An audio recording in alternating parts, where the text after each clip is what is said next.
요한복음 16장 23절 24절입니다. 요한복음 16장 23절 24절. 요한복음 16장 23절 24절 함께 봉독합니다. 그날에는 너희가 아무것도 내게 묻지 아니하리라. 내가 진실로 진실로 너희에게 이르노니 너희가 무엇이든지 아버지께 구하는 것을 내 이름으로 주시리라. 지금까지는 너희가 내 이름으로 아무것도 구하지 아니하였으나 구하라 그리하면 받을 거니 너희 기쁨이 충만하리라. 한 번 더 봉독합니다. 그날에 너희가 아무것도 내게 묻지 아니하리라. 내가 진실로 진실로 너희에게 이르노니 무엇이든지 아버지께 구하는 것을 내 이름으로 주시리라. 지금까지는 너희가 내 이름으로 아무것도 구하지 아니하였으나 구하라 그리하면 받으리니 너희 기쁨이 충만하리라. 아멘. 여러분들이 이 죄짐 맡은 우리 구주라고 하는 찬송을 뒤에 가사를 곰곰이 생각해 보면 무엇인가 사연이 많을 것 같은 느낌이 드는 그런 찬송가입니다. 죄짐 맡은 우리 구주 어찌 좋은 친구인지, 걱정 근심 무거운 짐 우리 주께 맡기세, 이렇게 얘기한 걸 보니까 자기 자신이 굉장히 많은 어떤 인생의 짐을 지고 있는 것 같은 아주 유약하고 상처가 많고 그리고 힘든 시절을 보낸 그런 흔적이 남아있는 가사입니다. 주께 구함 없는 고로 복을 받지 못하네 사람들이 어찌하여 아랠 줄을 모를까. 거기는 깊은 탄식이 있습니다. 왜 사람들이 그렇게 못할까. 2절에 가서요, 시험 걱정 모든 괴로움 없는 사람 누군가. 사실은 이런 고백은 자기가 어떤 큰 아픔이나 고통을 겪고 나면 나만 그런 것이 아니라 내 주변의 어떤 사람, 과연 인생의 시련과 고통에서 예외가 될 수 있는 사람이 있을까. 그리고 계속하기를 부질없이 낙심 말고 기도드리라. 그러니까 인생사에 고난이 없는 사람이 없다.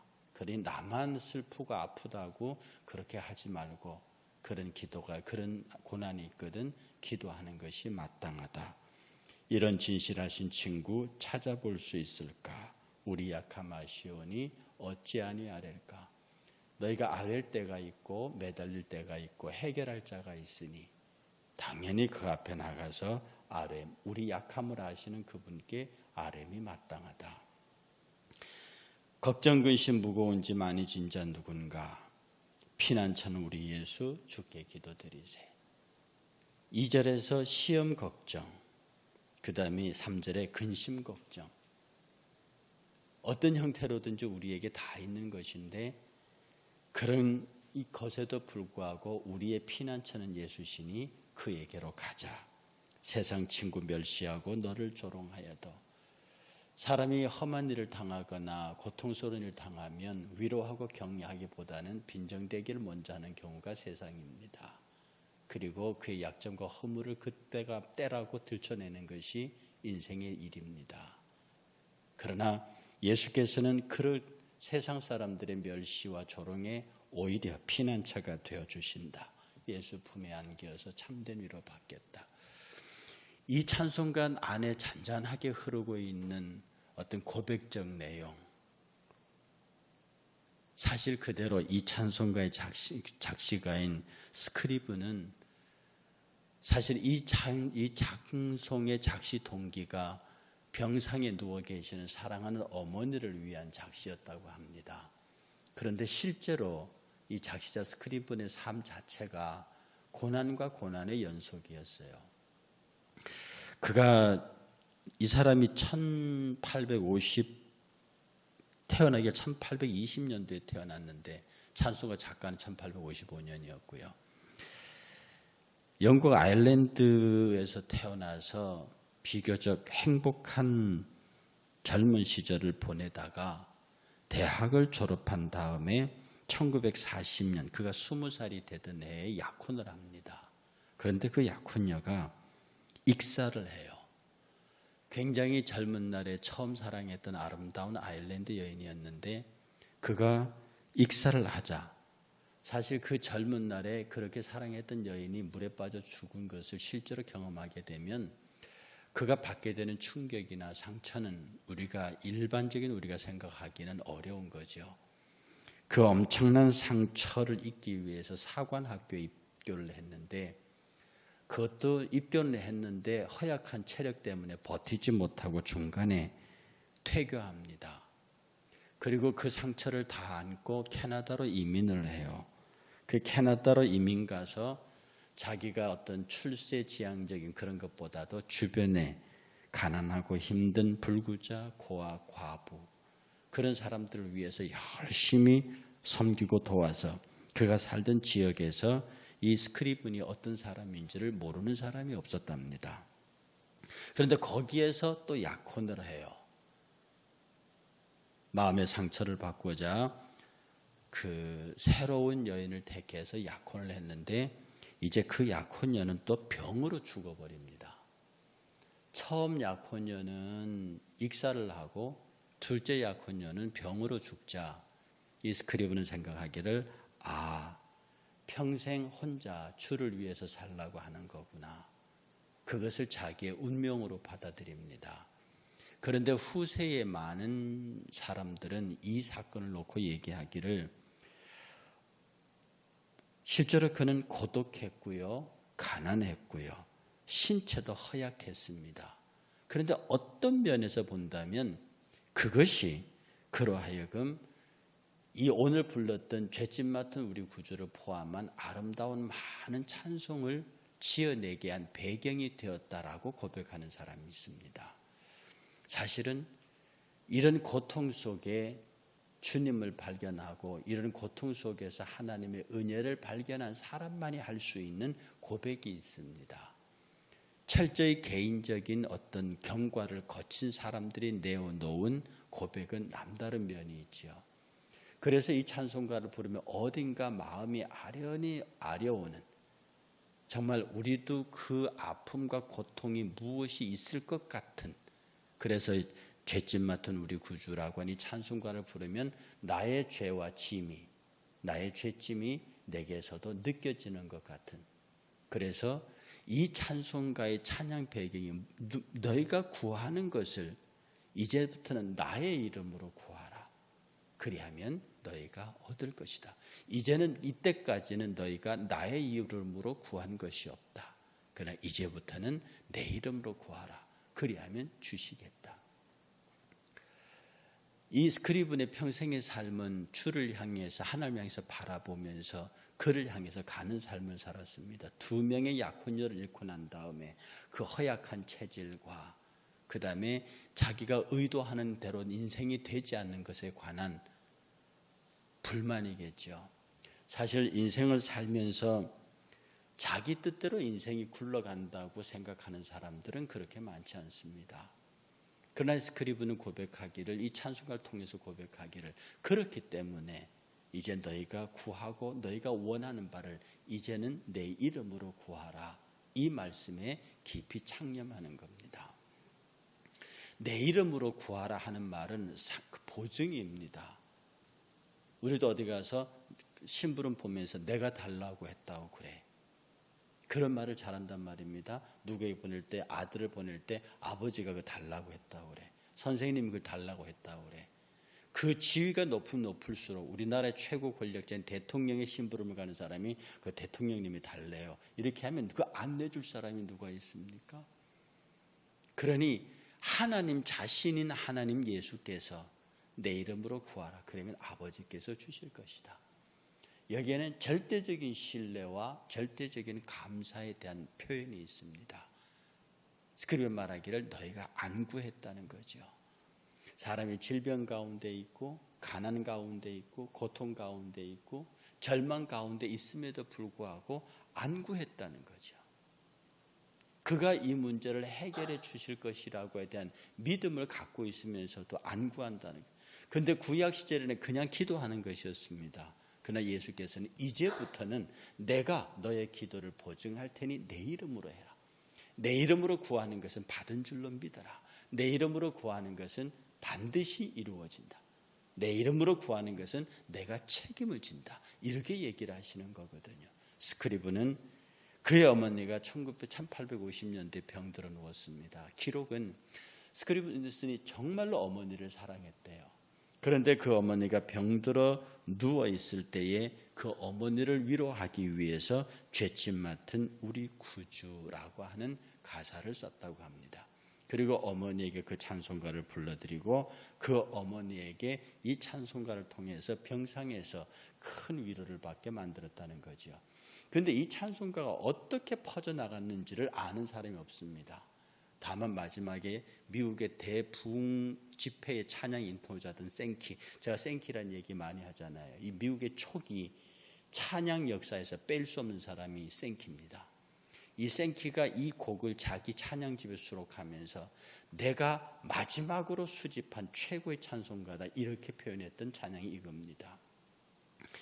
그 생키 주변의 사람들이 생키가 병들어 누웠을 때 그분을 찾아가서 이 노래를 불렀다는 거죠. 생키 이 스크리븐이 병들어 누웠는데 그 스크리븐 주변 사람들이 그를 병문안 가서 찬송을 불렀는데 이 찬송가를 불렀다는 거죠. 이 사람이 작시한 줄도 모르고 그 자리에서 그가 이렇게 말합니다. 이게 당신이 썼느냐고 그 옆에 찬송가 원고를 보고 그랬더니 그가 이렇게 말했답니다. 주님과 같이 썼어요. 주님과 내가 같이 썼어요. 예수께서 우리에게 같이 하자고 하시는 게 참 많습니다. 아니, 전부 다 같이 하자고 그러십니다. 일도 같이 하자고 그러고요. 우리의 아픔과 슬픔과 고통에 대해서도 내가 같이 있겠다고 말합니다. 언젠가 그리고 늘 말씀드리지만 주님은 성도가 실패하는 것을 정말 싫어하십니다. 주님은 성도가 아픈 것을 정말 싫어하십니다. 주님은 성도가 시험에 드는 것을 정말 싫어하십니다. 싫어하시기 때문에 너의 시험과 고통과 환난과 실패 가운데 내가 같이 있겠다는 거거든요. 그러면 비록 네가 실패할지라도 실패가 아니고 고난당할지라도 고난이 아니고 너는 승리할 수 있다. 그런 메시지입니다. 이 생키가 죽었을 때요. 어떤 그 조그마한 잔잔한 시냇가에 이렇게 편안히 누워서 잠드는 시신으로 발견됐습니다. 잔잔한 물가에 편하게 누워있는 시신으로 66세에 발견된 생키의 죽음을 놓고 당시의 사람들이 정말로 여호와의 잔잔한 물가에서 찬양 작시자로서 그 삶을 마감하고 싶어 했던 정말 생키다운 죽음의 장소였다. 그렇게 말했다고 합니다. 우리가 전체 생애를 살면서요. 우리가 죄짐 맡은 우리 구주 어찌 좋은 친구인지를 한두 번 부른 것도 아니지만 그 찬송가를 부를 때마다 내 이름으로 네가 구하는 것을 구해라. 이 말씀이 생키의 이야기를 통해서 주의 말씀이 우리에게 전달됐으면 참 좋겠습니다. 우리가 많이 기도한다고요. 그럼 맨 끝에 아주 수사적으로 예수님의 이름으로 기도합니다. 이렇게 말합니다. 그러나 맨 끝에 예수님의 이름으로 기도합니다라고 하는 그 수사 한마디로 모두가 주의 이름으로 기도한 것이 될까요? 형식적으로는 그렇습니다. 그러나 주의 이름으로 기도한다는 그 말이 주님과 함께 기도한다는 말이 아니겠습니까? 주의 성령이 내 안에서 말할 수 없는 탄식으로 나를 위하여 기도한다. 나의 기도가 그냥 내 언어의 이야기가 아니고 내 언어의 중얼거림이 아니고 내 생각의 발현이 아니라 내 안에 계신 성령께서 나의 질병에 대하여 나의 고난에 대하여 나의 문제에 대하여 내가 주 앞에 반드시 해결해야 되는 것에 관하여 정말 뜨거운 안에 성령의 때로는 고발을 받고 성령의 격려를 받고 성령의 위로를 받으면서 그 토하여 내침이 있느냐. 이런 간절함 속에 죄짐 맡은 우리 구주에 대한 어찌 좋은 친구라고 하는 가만히 알고 보니 내 고난과 질병과 고통의 짐을 그가 지고 계시는구나. 죄짐 맡은 우리의 죄와 병과 악과 고난의 짐을 그가 지고 있구나. 이게 발견되는 순간에 왜 내가 져야 하는 짐을 저분이 지고 계시냐. 이때까지는 그것을 내가 지고 내가 이 인생을 힘들게 살고 있다고 생각했는데 어느 순간 내 영안이 밝아져 보니 내 짐은 그분이 지고 계시고 그분이 내게 준 짐이 있는데 기쁨과 찬양과 감사의 짐을 주셨다 하는 겁니다. 내가 너에게 주는 것은 너에게 꼭 맞다. 오늘도 여러분들 이 아침에 이 찬송가를 마음속에 깊이 새기시면서요, 내 죄짐을 지고 계시고 당신이 십자가에서 그것을 스스로 해결하시고 그리고 말씀하시기를 내 이름으로 구해라. 그리하면 하나님이 주시리라. 이때까지 너희가 내 이름으로 구하지 않았지만 말을 바꿉니다. 이때까지 너희들의 기도가 나의 기도가 되지 않았지만 내가 너희들의 형편과 처지를 알고 그것이 내가 네 안에서 말할 수 없는 탄식으로 기도하는 것이 아니었지만 이제부터는 주의 성령이 너의 기도를 하게 하라. 주의 성령이 너를 위해서 말할 수 없는 탄식으로 기도하게 하라.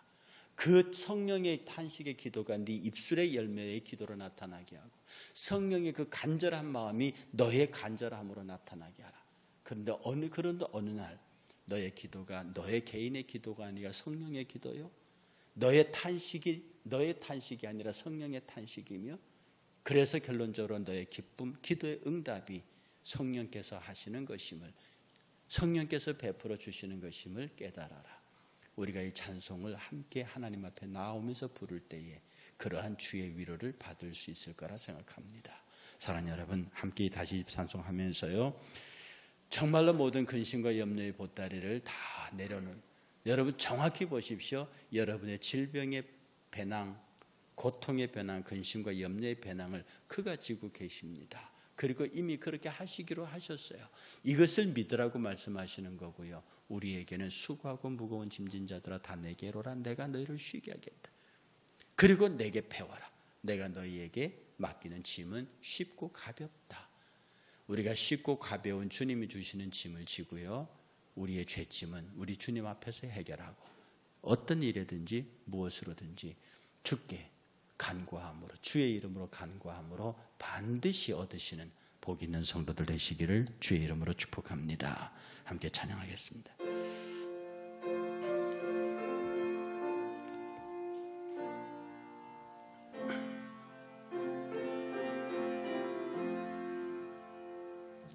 죄짐 맡은 을의 구주 어찌 좋은 친구인지, 걱정 근심 무거운 짐 우리 주께 맡기세. 주께 고함 없는 고로 복을 받지 못하네. 사람들이 어찌하여 아뢰 줄을 모를까. 시험 걱정 모든 괴로 없는 사람 누군가. 부질없이 낙심 말고 기도드려 아뢰세. 이런 진실하신 친구 찾아볼 수 있을까. 우리 약함하시오니 어찌 아니하렐까. 근심 걱정 무거운 짐 아니 진짜 누군가. 피난처는 우리 예수 주께 기도드리세. 죄상 친구 멸시하고 나를 조롱하여도 힘들어도 예수 품에 안기어서 참된 위로 받겠네. 아멘. 거룩하신 하나님, 오늘 이 자리에 나온 당신의 귀한 새벽 성도들 주의 이름으로 축복합니다. 건강하게 일으켜 주셔서 감사합니다. 발걸음을 첫 시간 교회로 향하게 하시고 거룩한 주의 이름을 부르며 찬송하고 기도하고 말씀을 상고하고 죄짐 맡은 우리 구주의 작시자의 삶을 돌아보면서 우리도 그와 친비 없음을 고백하게 하시고, 그렇기 때문에 그의 말대로 우리가 당하고 있는 모든 고난 앞에서 주의 이름으로 구하는 믿음의 사람들이 될 수 있도록 도와주시기를 원합니다. 오늘 하루 전체의 삶이 기도하는 삶이 되게 하시고, 특별히 주의 이름으로 기도하는 삶이 되게 하셔서 세상이나 친구나 그런 것들에게 기대지 아니하고 예수 품에 안기어서 참된 위로를 경험하는 오늘 하루 한 시간이 될 수 있도록 도우시기를 원합니다. 우리 연로하신 분들 하나님 기억하여 주옵소서. 그 발목에 힘을 주시고 그 머리에 총명을 주시며 오고 가고 움직이실 때에 실족하지 않도록 도우시고 주님 부르시는 그날까지 영육이 강건하실 수 있도록 하나님 지켜 인도해 주시기를 원합니다. 우리 젊은 자녀들에게 우리 하나님의 은혜와 사랑 가운데서 영육이 강건하게 하시고 세상에 물들지 않게 하시며 하나님이 보내는 사람들을 만나게 하시고 가장 인생을 힘있고 복있게 준비할 수 있도록 그들의 삶에 주의 은혜와 복으로 함께하여 주시길 원합니다. 우리 열심히 자기의 삶을 만들어가고 가정을 챙기고 있는 중장년들을 주께서 기억하시고 그들에게서도 하나님의 말씀과 은혜 가운데 늘 시험 걱정, 근심 걱정 모든 것들 다 주님 앞에 내려놓고 주님 앞에 전적으로 부탁하며 인생이 괴롭고 힘들고 어려운 것이 아니라 정말 살만한 것이요 할만한 것이요 하나님께서 내게 부탁하신 것들에 대한 귀한 결과를 바라보며 열심히 주를 품고 달릴 수 있는 저희들이 되게 하시기를 원합니다. 비가 많이 옵니다. 여러 곳에서 비로 인한 피해가 있습니다. 우리 주님의 도우심과 은혜밖에 구할 길이 없사오니 사람이 천재지변에 맞서려고 하는 어리석음에서 벗어나 하나님 앞에 기도하며 주의 긍휼을 구하는 마음을 주시고 열심히 이 재난에 대해서 잘 극복할 수 있는 저희들이 될 수 있도록 인도하여 주옵소서. 돌아보면 참으로 재난이 많습니다.